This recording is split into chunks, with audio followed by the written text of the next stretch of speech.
అమ్మబోతే అడవి కొనబోతే కొరివి అన్నారు. మీరమ్మిన కాడికి రెట్టింపు ధర ఇచ్చినా ఇచ్చేట్టు లేరు. అయినా నీకు ఈ ఆలోచన ఏమిటి? వ్యవసాయం అంటే అంత సుఖమనుకున్నావా? సుఖమని కాదు బాబాయ్, రైతు జీవితం కొన్నాళ్ళు అనుభవించాలని, ఈ ఇంటి పేరు తిరిగి నిలబెట్టాలని, మా తాతగారి పేరు ఈ చుట్టుపక్కల మరోసారి అనుకునేలా చేయాలని. పట్నవాసంలో అనామకంగా గడిచిపోతున్నాయి మా జీవితాలు.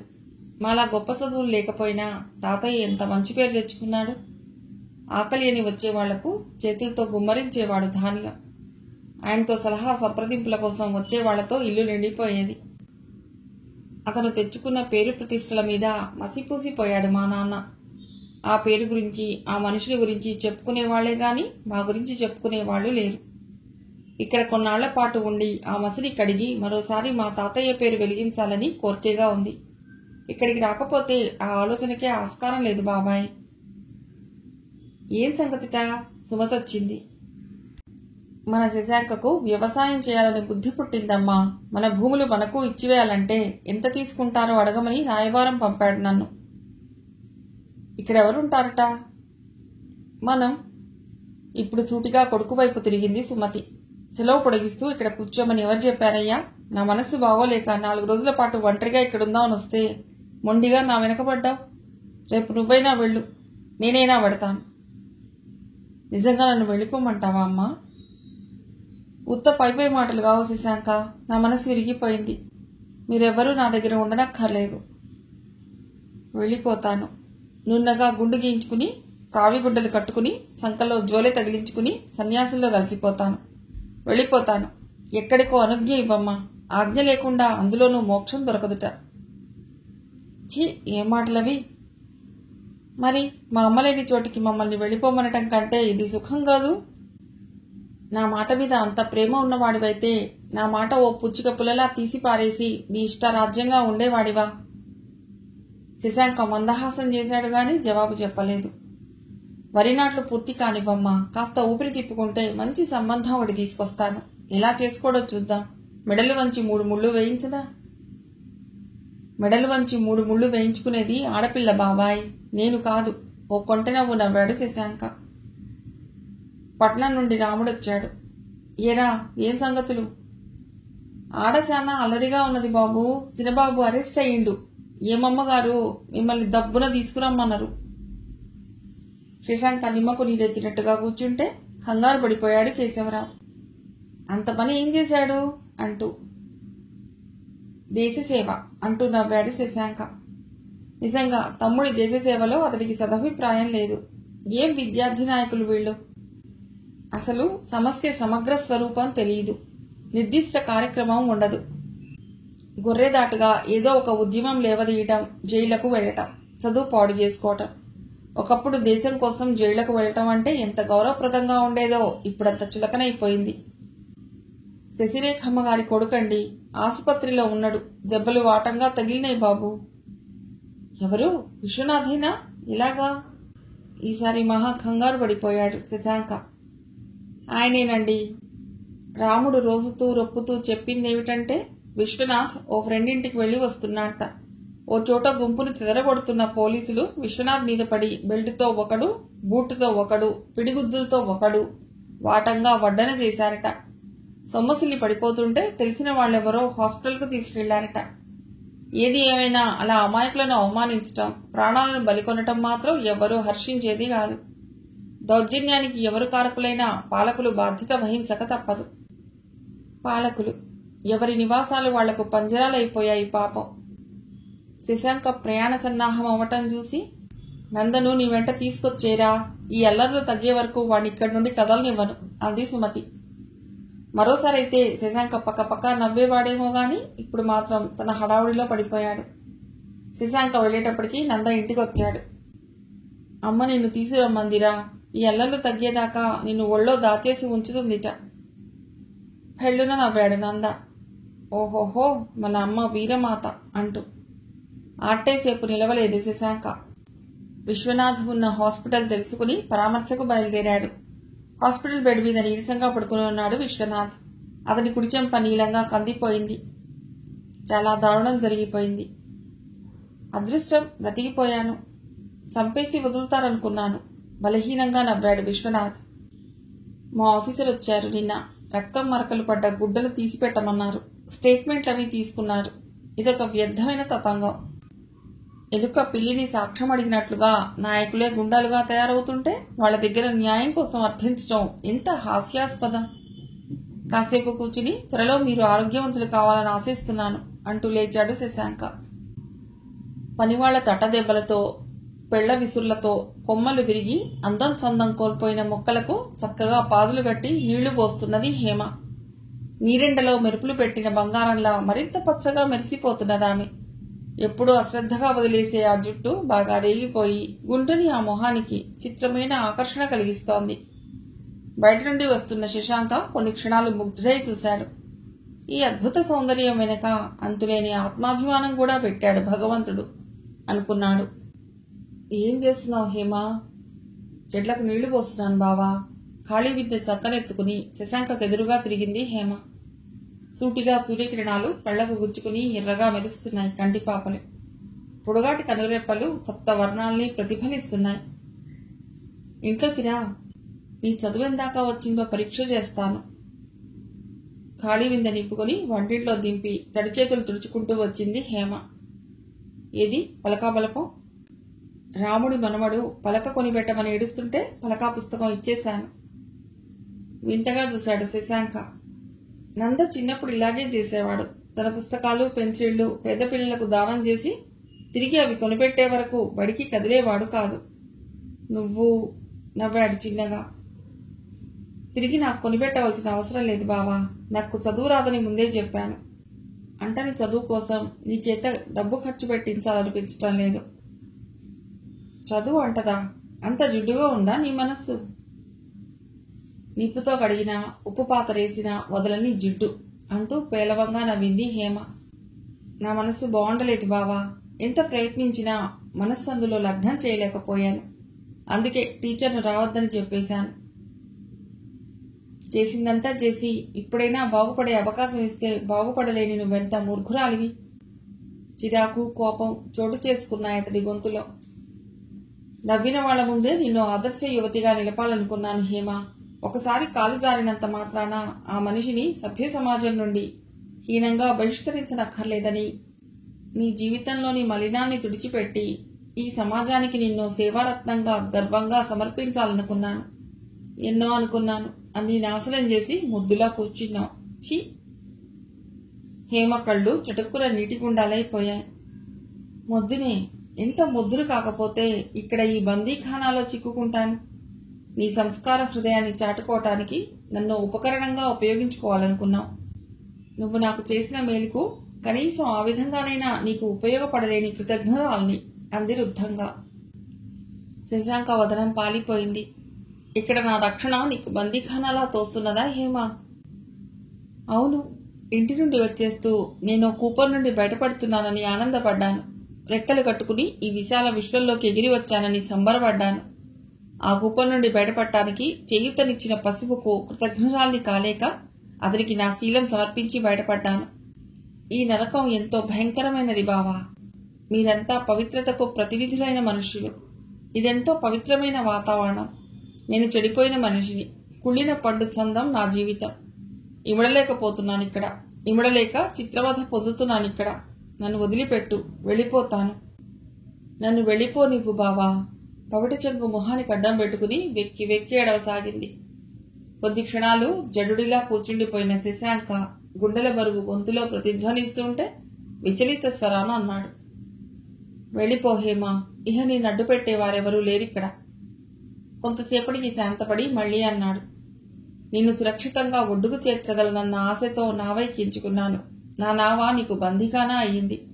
నదీ ప్రవాహంలో దూకేస్తానంటున్నావు. ఈ నావికుడి మీద నువ్వు మోపిన నింద నిజమైనా అబద్ధమైనా నీ మీద నాకేం కోపం రావటం లేదు. నువ్వు ఈదటంలో అలసిపోయి ఏ క్రూర జీవాల నోట్లోనో పడకుండా తప్పించుకుని రాగలిగి చెయ్యెత్తితే నువ్వే స్థితిలో ఉండని చెయ్యిచ్చి పైకి తీసుకుంటాను హేమా. చాలు బావా ఈ ధైర్యం. గబగబా ముఖం తుడుచుకుని గదిలోంచి వెళ్ళిపోయింది హేమ. చాలాసేపు నిస్తేజంగా కూర్చుండిపోయిన శశాంక నెమ్మదిగా లేచి యువతలకొచ్చాడు. ఆశగా హేమ కోసం వెదిగాయి కళ్ళు. హేమ కనిపించలేదు. ఇంట్లోకొచ్చి ఆమె చీరలు వేసుకునే త్రాడు వైపు చూశాడు. ఉట్టి తాడు వేలాడుతోంది. గబగబా అల్మారా తెరిచి చూశాడు. ఆమెకు తను కొన్న చీరలు ప్యాకెట్ అయినా విప్పకుండా భద్రంగా ఉంచబడ్డాయక్కడ. అతడి మొహం ఒక్కసారిగా వేడెక్కిపోయింది. అతడి గుండె లోతుల నుండి దీర్ఘమైన నిట్టూర్పు వెలువడింది. నవనాడులు కుంగిపోయినట్లుగా కుర్చీలో నీరసంగా కూర్చుండిపోయాడు. ఫ్యూజ్ పోయిందా? వీధిలో అంతటా లైట్లున్నాయి. నంద స్విచ్ వేశాడు. చాలాసేపు చీకట్లో కూర్చుండిపోయాడేమో. ఒక్కసారిగా గదిలో ఆవరించుకున్న వెలుతురునకు శశాంక కళ్ళు చిట్లించాడు. ఇల్లంతా చీకటిగా ఉంచారేమన్నయ్యా. హేమ, అన్నం వడ్డించు, త్వరగా వెళ్ళాలి నేను. షర్టు విప్పుతూనే కేకేశాడు.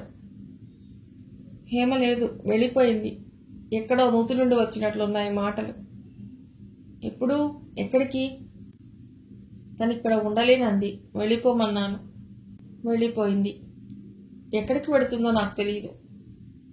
ఈ రాత్రి వేళ ఆమెను వెళ్ళిపోనిచ్చావా? విడిచిన షర్ట్ తొడుక్కున్నాడు గబగబా. అసలేం జరిగింది? ఏమీ జరగలేదు. ఈ వాతావరణంలో తాను చిత్రహింస పొందుతున్నానంది. విముక్తి కావాలని ఏడ్చింది. విముక్తి ఇచ్చేశాను. మంచి పని చేశావు. ఈ రాత్రికి ఎక్కడికెడుతుంది? ఏమవుతుంది? నంద అడుగుల శబ్దం త్వరగా దూరమైపోయింది. తమ్ముడు హేమను తీసుకొస్తాడని చాలాసేపు నిరీక్షిస్తూ కూర్చున్నాడు శశాంక. అర్ధరాత్రి సమయంలో నంద ఒక్కడే తిరిగొచ్చాడు. అన్నదమ్ములిద్దరూ ఆ రాత్రంతా అలజడిగా అశాంతిగా వాలు కుర్చీలో గడిపేశారు. సుమతి వాకిట్లో బండి దిగుతోంది. శశాంక గేట్లో అడుగు పెడుతున్నాడప్పుడే. నంద రాలేదా? ఇంకా జైల్లోనే ఉన్నాడా? మొన్ననే విడిచిపెట్టారు వాణ్ణి. ఇక్కడికొచ్చి కూర్చుంటే వాడికేం దోస్తుంది? తిరగనేర్చిన కాలు. ఎక్కడికి వెళ్ళావమ్మా? అలివేలమ్మ దగ్గరికి వెళ్ళొస్తున్నాను. ముక్తసరిగా చెప్పి లోపలికి వెళ్ళిపోయింది సుమతి. ఇంత సన్నిహితంగా తల్లి ఎవరితోటి స్నేహం పెంచుకోగా చూడలేదు శశాంక. ఆశ్చర్యంగా తోచిందతడికి. ఈ విషయం పెరిగి పెరిగి ఏ ప్రళయానికి దారితీస్తుందో. ఆ ఉదయం 8 కొట్టినా అప్పుడే తెల్లవారినట్లుంది. దట్టంగా మబ్బులు పట్టి నిండు చూలాల్లా ఉంది ఆకాశం. పనిమాలి కూర్చోవడం శశాంక తత్వానికి విరుద్ధమైన బయట ప్రకృతి ఎంతో ఆహ్లాదకరంగా తోచే వేళ ఏదీ చేయాలనిపించలేదు. చేతులు కట్టుకుని ఇంటి ఆవరణలో పచార్లు సాగిస్తున్నాడు. రాత్రి పలుచగా పడిన వానజల్లుకు కింద పచ్చగడ్డి తడితడిగా ఉంది. విలత గేట్లోకి వస్తూ కనిపించింది. కనకాంబరం రంగు దుస్తుల్లో తలనిండా కనకాంబరం పువ్వులు పెట్టుకుని. బస్సు ప్రయాణం నాడు చిత్రంగా పొరుగుదీసిన తన మనోభావాలు గుర్తుకొచ్చి అతని మనస్సెందుకో కొద్ది క్షణాల పాటు సిగ్గిల్లింది. నమస్తే మాస్టారు. నమస్తే. అమ్మగారు ఇంట్లో ఉన్నారా? జవాబు కోసం ఎదురు చూడకుండా లోపలికి వెళ్ళిపోయింది వినత. అప్పుడే స్నానానికి వెళ్లబోతోంది సుమతి. రావమ్మా వినత. ఏం నిశ్చయం చేసుకున్నారో అమ్మ తెలుసుకురమ్మన్నదండి. కాస్త ముందుగా అనుకుంటే పశువుల్ని వాటిని ఎవరికైనా అప్పగించి తీసుకుపోవటానికి కాస్త ఏమైనా చేసుకోవచ్చని. ముందు నువ్వు అలా కూర్చో పిల్ల. నిలబడే మాట్లాడేస్తున్నావు. పక్కా వ్యవహారకర్తలా చిరిచాప చుట్ట విప్పి పరిచింది సుమతి. ముందు నేను ఒక మాట చెప్తాను, నువ్వది వినాలి. ప్రశ్నార్థకంగా చూసింది వినత. పెద్దదాన్ని కదా, వరసా వావి లేకుండా నువ్వలా మూగగా మాట్లాడటం నాకు బాగుండలేదు. మీరు నాకు అమ్మలాగా అనిపిస్తున్నారు. పిన్ని అంటాను. చిరునవ్వు నవ్వింది వినత. కొద్దిలో తప్పిపోయావు గాని నువ్వు నాకు కోడలుగా రావాల్సిన దానివి. పిన్ని అంటావు, అదేం కుదరదు. అత్తయ్య అనే పిలవాలి. శశాంక వస్తూ అన్నాడు. ఇవి తెచ్చిపెట్టుకున్న వరుసలు కాబట్టి అత్తయ్య కొడుకులు బావ వరుస అయ్యే ప్రమాదం ఏం లేదు వినత. కేశవరావు గారిని అమ్మ అన్నయ్య అంటుంది. మాకేమో బాబాయ్ అని పిలవటం అలవాటయ్యింది. మీరు వస్తున్నారా మాస్టారు? ఎక్కడికి? అత్తయ్య చెప్పలేదా? నేనింకా శశితో ఆ సంగతి చెప్పలేదు. మనసు బాగుండక కొన్నాళ్లు మంత్రాలయంలో ఉండి సేవ చేసి వద్దాం అనుకున్నాను. అలివేలమ్మకు కూడా ఎన్నాళ్ల నుండో మంత్రాలయం వెళ్లి రావాలని ఉందిట. జతకు ఉంటారు, మేము వస్తామంది. శశాంక విని ఏమీ అనలేదు. మీరొస్తారా మాస్టారు? వాడు వచ్చినా రాకపోయినా మన ప్రయాణం ఆగదని చెప్పు. నువ్వుంటావు కదా, చదువుకున్న పిల్లవు, నీకు ఆ మాత్రం తెలియదా ఏమిటి? తెలియదని కాదనుకోండి, దూర ప్రయాణం ఎప్పుడూ చేయలేదు, అనుభవం లేదు కదా, కంగారు పడతానేమోనని. అయితే ఈ మగధీరుడు వెనక ఉంటే బాగుంటుందంటావు. సుమతి ముసిముసిగా నవ్వుతుంటే వినత వదనం కొద్ది క్షణాలు రాగరంజితమైంది. ఈ అసందర్భ పరిహాసానికి కొద్దిగా చిరాకు వేసింది కూడా. ఛీ, మాస్టర్ ఏమనుకుంటారు అనుకుంది సిగ్గుగా. ప్రయాణం ఖాయమే గాని ఎల్లుండే పోవటం కాదనుకుంటాను. కొంగు నిండుగా కప్పుకుంది. వర్షం పడితే ఎన్నాళ్లు పట్టుకుంటుందో. కాస్త తిరిపి పడ్డాక ప్రయాణం పెట్టుకుందాం. అయితే ఈ ముక్క తెలుసుకోవడం కోసం అమ్మ నిన్నింత దూరం పంపిందా? చేతికింది వాళ్లను ఎవరిని పంపినా సరిపోయేది కదా. ఇలాంటప్పుడు నడవాలంటే చాలా హాయిగా ఉంటుందండి. ఎవరినో పంపడం ఎందుకు? నేనే వెళ్ళి వస్తానని బయలుదేరాను. ఆవిడకు క్షణాలలో రెక్కలు కట్టుకుని వెళ్లి స్వామివారి బృందావనం దర్శించుకురావాలని తహతహగా ఉంది. నాదే ఉంది. కాళ్ళ వేళ పడే పిల్లలు నారా. ఎప్పుడంటే అప్పుడే తయారు. కానీ కాస్త ప్రయాణ సుఖం చూసుకోవాలి కదా. స్నానం చేసి వస్తాను, కూర్చో. అన్నీ వెళతానండి. అంత దూరం నుండి నడిచొచ్చావా? కాస్త కాళ్ళు అలసటైనా తీరకుండానే ఎడతావా? మధ్యాహ్నం వెడుదు భోంచేసి శశాంక దిగబెట్టొస్తాడు. 1-2 చినుకులు పడి మధ్యాహ్నం వరకు మబ్బులు విడిపోయాయి. లేతగా ఎండ కూడా కాయటం మొదలుపెట్టింది. వినత భోజనం చేసి ప్రయాణం అయింది. నేను వస్తాను. సాయంత్రం అయితే వర్షం పొద్దవుతుంది. శశిని పంపిస్తానుండు. ఒక్కదానివే ఎలా పెడతావు? వచ్చినప్పుడు ఒక్కదాన్నే కదూ అంటూ నవ్వింది వినత. ఆయనకు అనవసరమైన శ్రమ. నేను వెళ్ళగలను. పర్వాలేదు, శశి వస్తాడుండు. వినత వారించినా వినకుండా కొడుకు గదిలోకి దారి తీసింది సుమతి. వినత పెడుతుందిరా, కాస్త ఇంటి దాకా దిగబెట్టవద్దు. ఎందుకు? తను వెళ్ళలేదా? వెళ్ళలేదని కాదు, మన ఇంటి నుండి ఒంటరిగా పంపడం ఏం బాగుంటుంది? బొత్తిగా మర్యాద తెలియనట్టు. బండి ఉంటే బండి కట్టి పంపాల్సింది. కేశవరావు అన్నయ్యకైనా కబురు పెడదామంటే ఎద్దులు ఇంటి దగ్గర ఉన్నాయో లేదో. నీ మర్యాద దక్కించుకోవటానికి నేనే దొరికానేమిటి? పెళ్లి కావలసిన పిల్లగదు. నీ మనసులో ఏం పెట్టుకున్నావో నాకు తెలుస్తూనే ఉంది. కానీ అది జరగదని స్పష్టంగా చెప్పేశాను వాళ్లకు. అనవసరంగా ఆశలు రేపకు. ఇహ అంతటితో ఈ సంబంధం తెంచుకోవడం బాగుంటుంది. ఛీ, ఆ అమ్మాయి వింటుంది. నా పరువు తీయకురా బాబు. ఈసారికి వెళ్ళు. ముందులే, తర్వాత నీ సలహా ఏమిటో వింటాను. అమ్మాయి వినాలనే ఉద్దేశంతోనే అంటున్నాడు శశాంక. ఈ దెబ్బతో ఈ రాకపోకలవి చుటక్కున ఆగిపోవటం తథ్యం. అవతల నారీగాడి కొడుకున్నాడేమో చూసొస్తాను. లేవబోతున్న కొడుకు భుజాల మీద చేతులు వేసి ఆపింది. కన్నీళ్లు, కోపం కలిసి వచ్చాయి ఆమెకు. ఈ ఒక్కసారికి ఏమైనా మ్యాగజైన్స్ ఉంటే ఇవ్వండి మాస్టారు, చదివి ఇచ్చేస్తాను. వినత గదిలోకి వచ్చి అడిగింది. టేబుల్ మీద మ్యాగజైన్స్ అందించి మౌనంగా కూర్చున్నాడు శశాంక. లే శశి, సాయంత్రం అవుతున్న కొద్దీ వర్షం పొద్దు కాగలదు. ఏమీ ఘర్షణ జరగనట్టే మాట్లాడింది సుమతి. ఊరు దూరమై కాస్త నిర్మానుష్యంగా ఉన్న చోట హఠాత్తుగా ఆగిపోయింది వినత. మాస్టారు, మా గురించి ఏమనుకుంటున్నారు మీరు?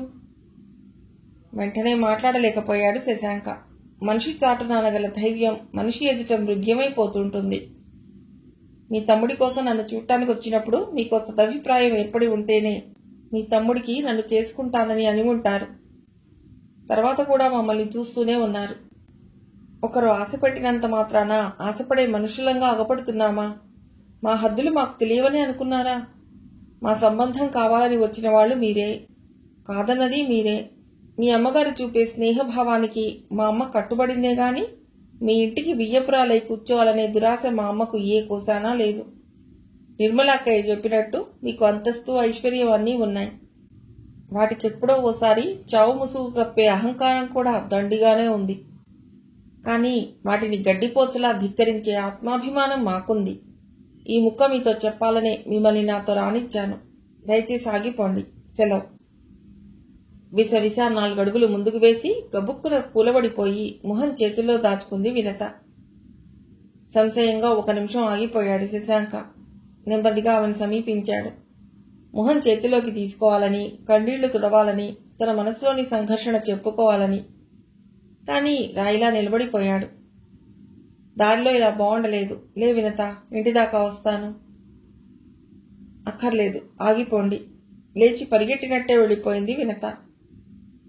విరక్తితో కూడిన విషాద మందహాసం శశాంక పెదవుల మీద క్షణకాలం నర్తించి అంతర్ధానమైంది. ఆమె వెడుతున్న దారివైపు చూస్తూ నిలబడి తిరుగుముఖం పట్టాడు. ఇంటికి చేరుతూనే నిలదీసింది సుమతి. నేను బతికి ఉండటం నీకు ఇష్టం లేదా శశి? ఏం మాటమ్మా? మరి ఏమిటి నువ్వు చేసిన పని? నువ్వన్నమాట ఆ పిల్ల వింటే ఎంత అప్రతిష్ట వచ్చేది? ఏమనుకునేవాళ్లు మన గురించి? శశాంక మాట్లాడలేదు.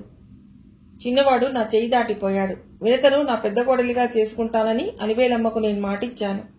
తల్లిగా నాకు అధికారం లేదంటావా? చెప్పు. దానికి జవాబు ఇదివరకే చెప్పాను. మర్చిపోలేని జవాబే చెప్పావురా.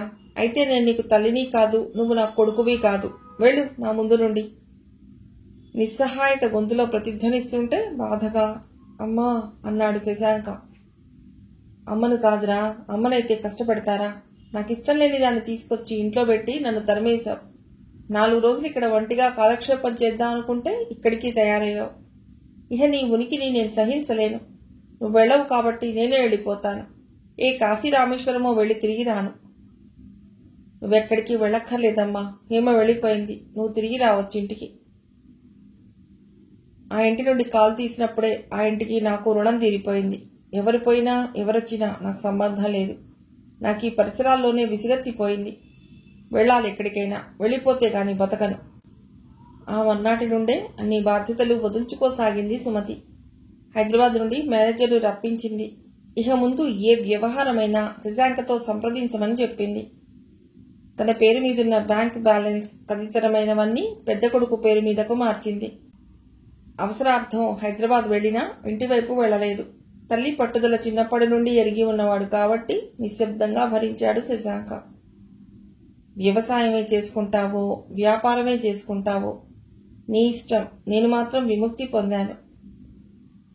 ఇంటి ఆవరణలో కరణంగారి బండి ఆగడం చూసి గదిలోంచి యువతలికొచ్చాడు శశాంక. అమ్మ ఎక్కడికైనా వెడుతుందిరా?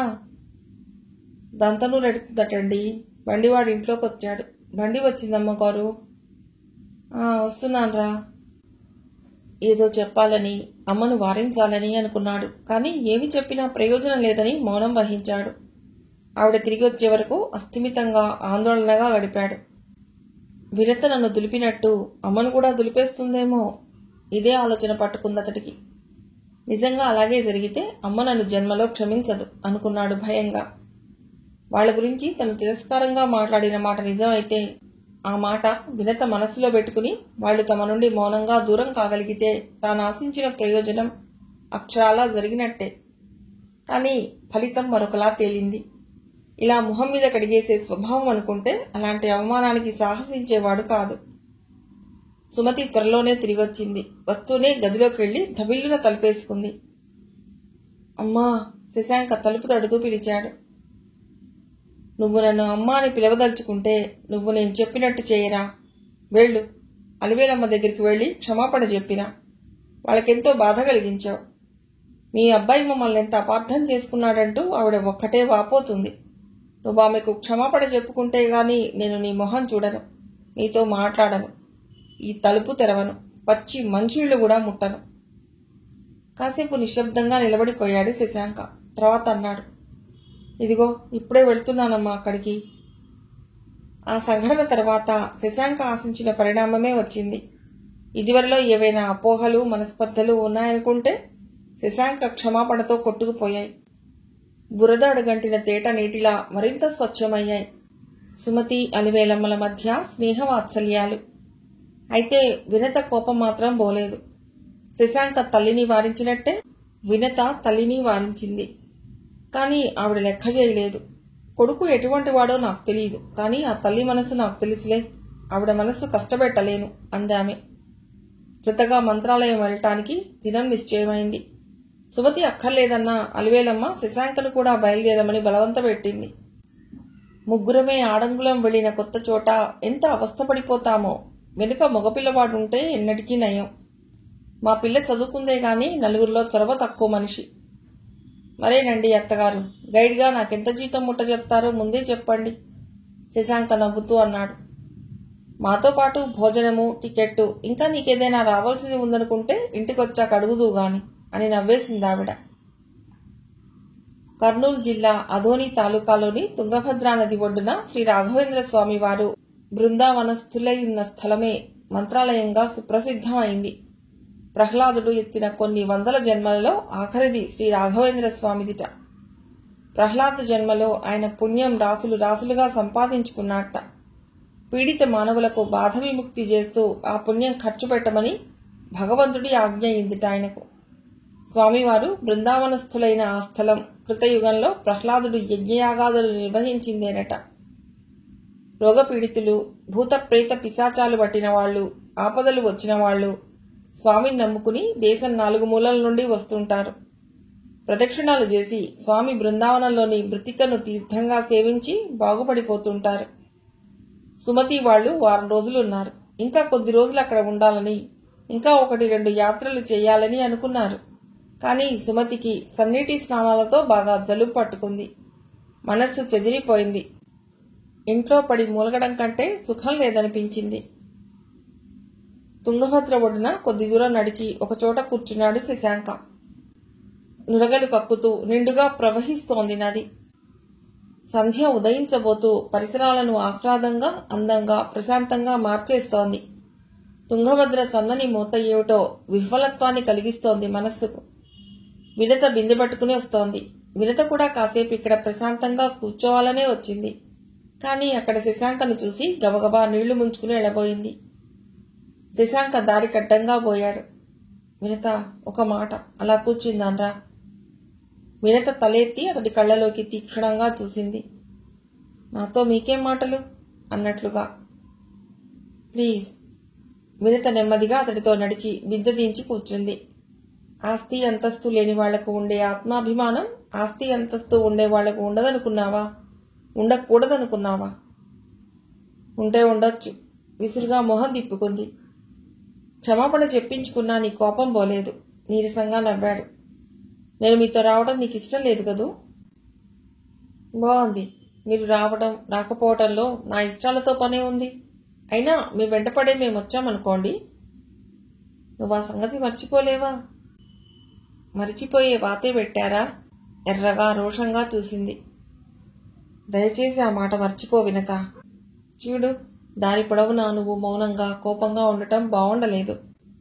మంచికో చెడుకో 2 కుటుంబాలు కలిసి వచ్చాయి. తిరిగి ఇంటికి వెళ్లే వరకు స్నేహంగా కలిసిమెలిసి మాట్లాడుకుంటూ ఉండాలి గాని నువ్విలా పెడమొహం పెట్టు కూర్చోవటం, ద్వేషాన్ని ప్రదర్శించటం సంస్కారవంతుల లక్షణం కాదు. నేను ఐశ్వర్యగర్వినని, అహంభావినని ఆనాటి మాట ఆధారంగా అనుకుంటే నువ్వు పూర్తిగా పొరపడ్డావనే చెప్పాలి. ఆ మాట ఎందుకన్నానో నీతో చెప్పలేను. కానీ క్షమాపణ చెప్పుకున్నాను. చాలదా? గంభీరంగా ధ్వనిస్తున్న అతడి కంఠంలో ఇంచుక విషాదభావం కూడా తొంగి చూస్తోంది. మీరు గొప్పవారు. మిమ్మల్ని అర్థం చేసుకోవటానికి మా సంస్కారం చాలదు. క్షమించండి.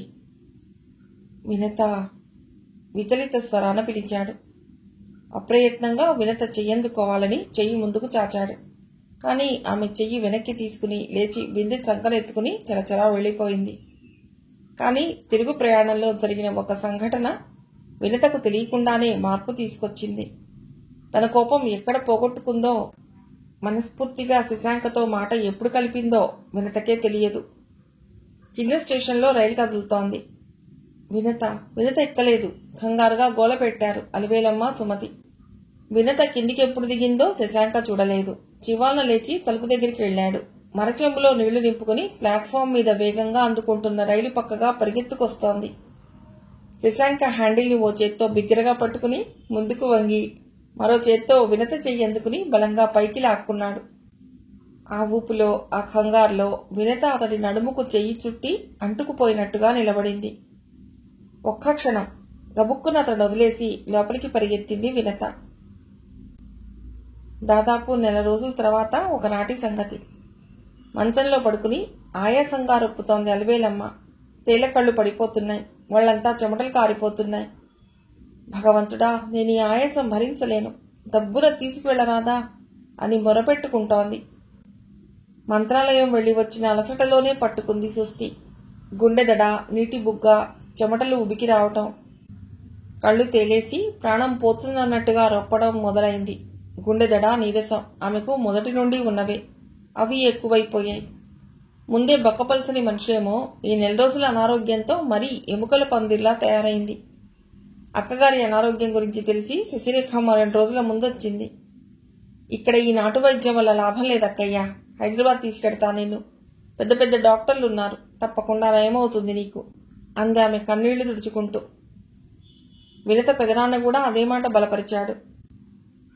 వినత పెళ్లి చూడకుండా నేను చస్తానేమో. ఆహా, ఏం చావవు, ఏడుస్తావెందుకు? ముందు నువ్వు ఇది చెప్పు, నాతో వస్తావా లేదా? ఎందుకు రాను, కానీ ఏ ఆసుపత్రిలో వేస్తారో, ఏం చండాలం భరించాల్సి వస్తుందోనని భయం, అంతే. ప్రైవేట్ నర్సింగ్ హోమ్ అయితే కాస్త అనుకూలంగా ఉంటుందని శశిరేఖమ్మ ఫ్యామిలీ డాక్టర్ గారి నర్సింగ్ హోంలో చేర్పించారు అలివేలమ్మను. శ్రావణ మాసం పేరుకే అయ్యింది గాని వర్షపు చుక్క లేకుండా పోయింది పక్షం. 20 రోజులు అవుతోంది. వేసవి ఎండలా మండిపోతోంది ఎండ. ఆ ఎండకు ఆ ఉమ్మకు వేసవి అనుభూతే కలుగుతోంది. ఓ మధ్యాహ్నం వేళ అలాంటి ఎండలో ఓ చేత మరచెంబు, ఓ చేత క్యారియర్ పట్టుకుని తల వంచుకుని నడుస్తోంది వినత. హలో. వినత పక్కగా కొత్తగా కొన్న ఫ్లిమత్ కారు మెత్తగా ఆగిపోయింది. కిటికీలోంచి తల యువతలికి పెడుతూ, క్షేమమా, ఇలా ఎక్కడికి అంటూ ప్రశ్నించాడు శశాంక. మంత్రాలయం ట్రిప్ నుండి వచ్చాక వినతను కలుసుకోవటం ఇదే మొదలు. అమ్మను నర్సింగ్ హోంలో చేర్చామండి, అక్కడికి.